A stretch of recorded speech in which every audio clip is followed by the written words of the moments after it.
Good morning, dear student. Today we are going to discuss Science Chapter 1 Matter in Our Surroundings. Dear student, listen carefully and understand the concept matter. Dear student, as we look at our surrounding, we see a large variety of things with different shape, size, texture. Everything in this world is made up of material. जिस material को scientist ने नाम दिया है matter. जो air हम breathe करते हैं, वी ईट फूड, जो हम खाना खाते हैं, cloud, stars, plant, even small drop of water is made up of material, जिसको बोलते हैं मैटर. अब मैटर क्या है? What is matter? Matter is the substance which have mass and occupy space, and matter is made up of tiny particles. Matter is the substance. Matter एक substance है जिसका मास होता है और वो स्पेस ऑक्यूपाई करता है, जगह घेरता है. मास क्या होता है? मास है number of atom present in substance, कि कितने एटम सब्सटेंस के अंदर प्रेजेंट है. जो मास होता है इसको हम किलोग्राम में मेज़र करते हैं, ये इसकी यूनिट होती है. जो मास होता है वो कांस्टेंट होता है. वो जैसे सपोज जो मास है किसी भी थिंग्स का, वो अर्थ पे भी सेम होगा और मून पे भी सेम होगा. एंड ऑक्यूपाई स्पेस, जो मैटर होते हैं वो जगह को घेरते हैं, जो मैटर होते हैं. एंड मैटर जो होते हैं वो मेड अप ऑफ, वो छोटे छोटे, टाइनी मीन्स छोटे छोटे पार्टिकल्स से बने होते हैं. जो टाइनी पार्टिकल्स, जो मैटर के पार्टिकल्स है, इतने छोटे होते हैं, बहुत स्मॉल होते हैं, उनको हम इमेजिन भी नहीं कर सकते. और एग्ज़ाम्पल है इसका notebook, pen, star, chair, table. जो आपके आसपास जो भी थिंग्स हैं जिनका मास होता है और जो स्पेस ऑक्यूपाई करते हैं, पेन भी स्पेस ऑक्यूपाई करता है, नोटबुक भी, चेयर भी, टेबल भी, ये सारी क्या है? मैटर हैं. जो मैटर होते हैं वो स्पेस ऑक्यूपाई करते हैं और इनका मास होता है और ये छोटे छोटे पार्टिकल्स से मिलकर बनते हैं. अब हम डियर स्टूडेंट पढ़ेंगे characteristics of particles of matter. Matter की पार्टिकल्स की क्या विशेषताएं हैं, क्या करैक्टरिस्टिक्स है उसकी. इसकी 3 करैक्टरिस्टिक्स है. Firstly, they are continuously moving. जो पार्टिकल्स होते हैं ना मैटर के, वो कंटिन्यूसली मूव करते रहते हैं. और सेकंड है, they have space between them. जो पार्टिकल्स होते हैं उनके बीच में स्पेस होता है. और thirdly, they attract each other. जो पार्टिकल्स होते हैं मैटर के, वो एक दूसरे को अट्रैक्ट करते हैं, अपनी तरफ खींचते हैं, एक दूसरे को आकर्षित करते हैं. अब हम इनको डिटेल में पढ़ेंगे एक एक करके. पहला है, दे आर कंटिन्यूसली मूविंग. जो पार्टिकल्स ऑफ मैटर है वो कंटिन्यूसली मूव करते रहते हैं. इसको हम एक एक्टिविटी के थ्रू समझेंगे. डियर स्टूडेंट, ध्यान से देखना है और समझना है. इसको आप घर में भी कर सकते हो. इसमें आपने एक गिलास लेना है, गिलास को पानी से भरना है और उसमें हम इंक डालेंगे, कोई भी कलर की इंक 2-3 ड्रॉप्स डाल देंगे इसके अंदर. और जो ग्लास है ना, पहले उसको हमने टेबल पर रख लेना है और फिर उसको हिलाना नहीं है. उस ग्लास में जो पानी है उसको ऐसे ही रखना है रेस्ट पोजीशन में, और उसमें हम इंक डालेंगे कोई भी कलर की. अब हम देखेंगे कि 2-3 मिनट में जो इंक है वो यूनिफॉर्मली सारे पानी में धीरे धीरे मिक्स हो गई है. 2-3 मिनट के बाद जो हम देखेंगे ना, जो इंक है पूरे पानी में मिक्स हो चुकी है. ये किस वजह से मिक्स हुई है? क्योंकि जो पार्टिकल्स हैं ना पानी के, वाटर के, उनमें काइनेटिक एनर्जी होती है. और जो काइनेटिक एनर्जी होती है, पार्टिकल पोजेस काइनेटिक एनर्जी. जो पार्टिकल्स होते हैं उनमें काइनेटिक एनर्जी होती है और उस काइनेटिक एनर्जी की हेल्प से ही जो पार्टिकल्स है वो मूव करते हैं, मूवमेंट के लिए रिस्पॉन्सिबल होते हैं kinetic energy. As the temperature rise, particles move faster. जैसे ही हम मैटर का टेम्परेचर बढ़ा देते हैं, किसी भी सब्सटेंस का टेम्परेचर बढ़ा देते हैं, जो पार्टिकल्स होते हैं वो फास्टली मूव करने लग जाते हैं.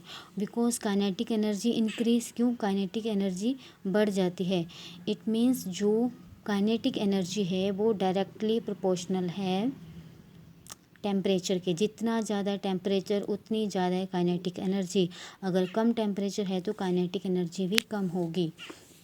इसका एक और एग्जांपल है, आपने देखा होगा जब हम वाटर में शुगर ऐड करते हैं, ठीक है, अगर हम हॉट वाटर लेते हैं, गर्म पानी लेते हैं, उसमें जो शुगर होती है ना वो जल्दी मिक्स हो जाती है। क्यों मिक्स हो जाती है? क्योंकि उसका जो टेम्परेचर होता है वो ज़्यादा होता है, और टेम्परेचर ज़्यादा है मतलब उसमें काइनेटिक एनर्जी ज़्यादा है, और काइनेटिक एनर्जी ज़्यादा है तो वो जल्दी से मिक्स हो जाएगा। अगर हम कोल्ड वाटर लेते हैं, उसमें शुगर ऐड करते हैं, उसमें धीरे धीरे वो ऐड होगी, टाइम लगेगा ऐड होने में। क्यों? क्योंकि उसमें जो काइनेटिक एनर्जी है ना पार्टिकल्स की वो कम है। कम काइनेटिक एनर्जी है तो जो मूवमेंट है पार्टिकल्स की वो भी कम होगी। इस वजह से जो काइनेटिक एनर्जी है वो रिस्पॉन्सिबल है मूवमेंट ऑफ पार्टिकल्स। अब मूवमेंट है वो मिनिमम इन सॉलिड, वो सॉलिड में अंदर सबसे कम होती है, ठीक है, और मोर इन लिक्विड्स, और लिक्विड में ज़्यादा होती है जो मूवमेंट होती है पार्टिकल्स की। मैक्सिमम इन गैस, और गैसेस में सबसे ज़्यादा होती है, मैक्सिमम होती है मूवमेंट। अब है second characteristics of matter. Particles of matter क्या है? Particles of matter having space between them. जो मैटर के पार्टिकल्स हैं उनके बीच में स्पेस होता है, मीन्स खाली जगह होती है। इसको भी हम एक एक्टिविटी के थ्रू समझेंगे। इसमें हम कह लेंगे एक ग्लास ले लेंगे पानी का, और उसमें क्या करेंगे हम, उसमें जैसे यहाँ तक वाटर फिल है इसमें, इसको हम मार्क कर लेंगे, ठीक है डियर स्टूडेंट, आपने इसको ऐसे मार्क लेवल कर लेना है कि यहाँ तक ये पानी भरा हुआ है। फिर उसमें हम 1-2-3 चम्मच सॉल्ट या शुगर डाल देंगे उसके अंदर, या तो सॉल्ट डाल दो या उसमें शुगर डाल दो, आपने उसमें मिक्स करनी है। उसको स्पून की हेल्प से अपने हिला देना है, उसको घोल देना है। फिर हम देखते हैं कि फिर उसका हम लेवल देखेंगे कि लेवल इंक्रीज़ हुआ 2-3 चम्मच डालने के बाद, इसका लेवल जो है वाटर का लेवल बढ़ा या नहीं बढ़ा। जो हम इसमें 2-3 चम्मच शुगर पूरी ऐड हो गई, मिक्स होगी, तो हम देखते हैं कि इसका जो लेवल है वो वहीं का वहीं है, यहीं रहेगा इसका लेवल। क्यों? जो हमने 2-3 इसमें चम्मच शुगर के डाल दिए, इसका लेवल तो बढ़ना चाहिए, क्यों नहीं बढ़ा? इसका रीज़न ये है कि जो इसके वाटर के जो पार्टिकल्स हैं उनके बीच में स्पेस है और खाली जगह है, और जो शुगर हमने इसके अंदर डाली उन शुगर ने जो खाली जगह थी, खाली स्पेस था, उसको ऑक्यूपाई कर लिया, उसको घेर लिया। इस वजह से इसका लेवल इंक्रीज़ नहीं हुआ, ठीक है। और फिर है मैक्सिमम, जो इसकी मूवमेंट है पार्टिकल्स की वो लिक्विड में सबसे कम होती है, मिनिमम सॉलिड में होती है, और मोर इन लिक्विड में ज़्यादा होती है, और गैसेस में कम होती है। अब थर्ड कैरेक्टरिस्टिक है इसका, particles of matter attract each other. जो मैटर के पार्टिकल्स हैं वो एक दूसरे को अट्रैक्ट करते हैं। इसको भी हम एक एक्टिविटी के थ्रू समझेंगे। इसमें आपने एक टैप के पास जाना है, सबके घर में होता है टैप, सबने एक एक्टिविटी करके देखनी है, बहुत इजी है।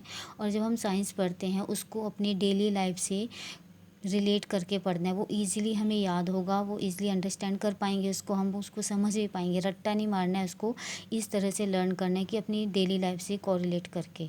हमने टैप के पास जाना है और क्या करना है, यहाँ जैसे सपोज यहाँ आपने अपनी फिंगर रख ली, उंगली रख ली हुई, जो पानी टैप को ऑन कर लिया, और सपोज ये आपकी फिंगर है, जो पानी है वो ऐसे करके 2 पार्ट्स में डिवाइड हो जाएगा, आधा पानी इधर को आधा पानी इधर को। फिर वो जो हमारे फिंगर के नीचे फिर ऐसे पानी ऐसे जुड़ जाएगा, फिर ऐसे नीचे जाएगा पानी, ठीक है। इसका मतलब क्या है कि जो हमारे फिंगर, तो इसने इसको 2 पार्ट्स में डिवाइड कर दिया और फिर वो इकट्ठे हो गए। इसका मतलब क्या है, जो पार्टिकल्स हैं मैटर के वो अट्रैक्ट करते हैं, इन्होंने एक दूसरे को अपनी तरफ अट्रैक्ट कर लिया, ये आकर्षित हो गए और फिर जुड़ गए, ठीक है।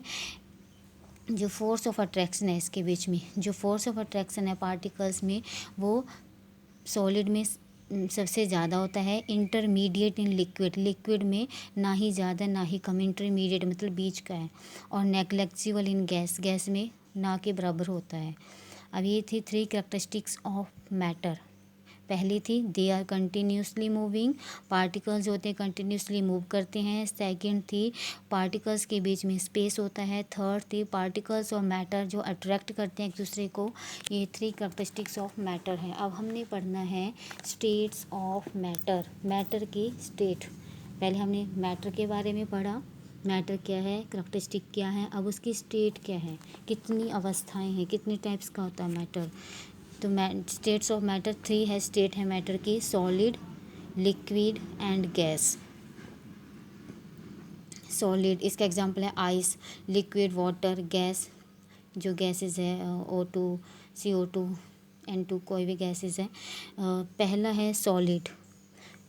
जो सॉलिड है इसके इस डायग्राम में देखो ध्यान से डियर स्टूडेंट, इसमें जो हम ये पार्टिकल्स हैं इनके बीच में स्पेस बहुत कम है, ठीक है, और इनके सॉलिड में स्पेस बहुत कम है, पार्टिकल बहुत पास पास है इसके, ठीक है, ये सॉलिड है। इसमें है डेफिनेट शेप, जो सॉलिड होते हैं इसकी जो शेप होती है वो डेफिनेट होती है, ठीक है। डिस्टिंक्ट बाउंड्री, जो इसकी बाउंड्रीज होती है वो डिस्टिंक्ट होती है, क्लियर होती है। रिजिड, ये रिजिड मतलब कठोर होती है, ठीक है। और इनकम्प्रेसिबल, इनकम्प्रेसिबल मतलब सॉलिड को हम कंप्रेस नहीं कर सकते, दबा नहीं सकते। मतलब क्यों नहीं दबा सकते, क्योंकि इनके बीच में स्पेस नहीं है, जिस वजह से इसके जो पार्टिकल्स है वो पहले ही बहुत क्लोज हैं, स्पेस नहीं, इनको हम कंप्रेस नहीं कर सकते। डेफिनेट वॉल्यूम, इसका जो वॉल्यूम है वो डेफिनेट है। सेकंड है लिक्विड। लिक्विड में जो पार्टिकल्स हैं इनके बीच में स्पेस है, सॉलिड के कंपेयर में ज़्यादा स्पेस है, देखो ध्यान से, इसमें इसमें देखो स्पेस है, बीच बीच में काफ़ी स्पेस है।